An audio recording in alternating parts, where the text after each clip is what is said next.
I'm Judy Shaw for NYSE Floor Talk. I'm here at NYSE West in San Francisco, and I'm joined by Milin Desai. He is CEO at Sentry. Milin, it's wonderful to have you here. Thanks for joining me today. Pleasure being here today. Thank you. Now, before we get started, just a quick note to our viewers. This interview is for informational purposes only. The NYSE doesn't recommend any investments or investment strategies.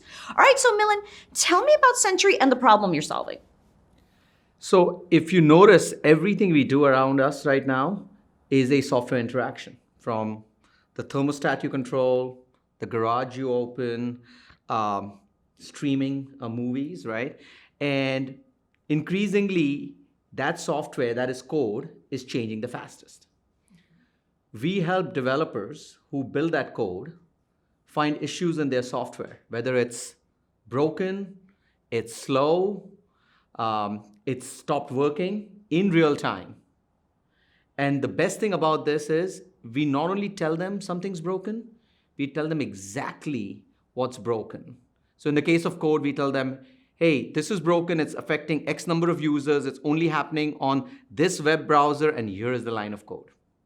So you can act on it extremely quickly, and it results in hours saved, greater velocity of innovation, and happier customers. Okay, so tell me, why do we keep hearing about observability? Is this a new trend or something that's finally coming into the mainstream? So observability as a practice has existed forever, right? So you monitor something and then you try to figure out the why and what happened, right? So that's observability. And the practice has always existed. People kind of did it with their homegrown tools and kind of worked through that. Now, there is a set of vendors who are bringing that practice in a form of products. And so that's the reason you're starting to hear more about it. There are more marketing dollars spent on it. So as a practice, it's existed for a bit, but it's now more easier to put that practice into action. And so observability as a kind of product-led element is new, but as a practice has always existed.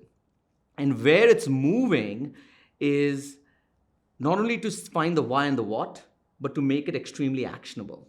And that's what I was referring to. When we talk about observability for developers, which is a specific persona, can I tell you something's broken, but can I also tell you why, what, and who is affected, and how can you fix it? And that, I think, is that kind of end goal for all these tools and capabilities. And so, yes, it is new in the sense that it's the bright, new, shiny thing to sell. But as a practice, it's existed for a bit. Okay. All right. So, Milin, in a recent press release, you announced a 97% surge in performance revenue year over year. To what do you attribute this growth and success? So performance, as like when you think about software performance, it has again existed for a bit, but it has been extremely complex to implement. It is expensive.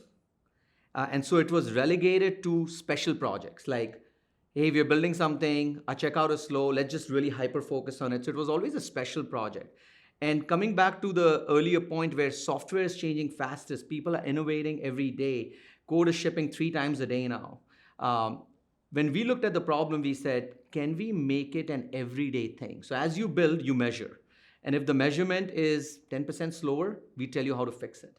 So what we've done is we've taken performance, which was extremely complex and difficult and expensive, and we've made it accessible and affordable. And we've also brought it to the builder, the developer, versus the operator, the operations person. So by making the change into making it accessible, affordable, and building it for the developer, so 5 minutes to get started, making it part of your everyday building, we've just kind of democratized the access to that technology and the outcomes of that.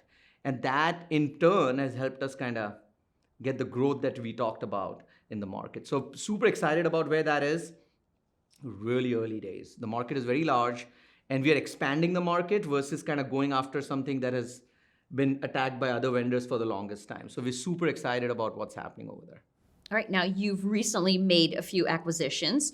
Tell me more about the strategy behind these acquisitions.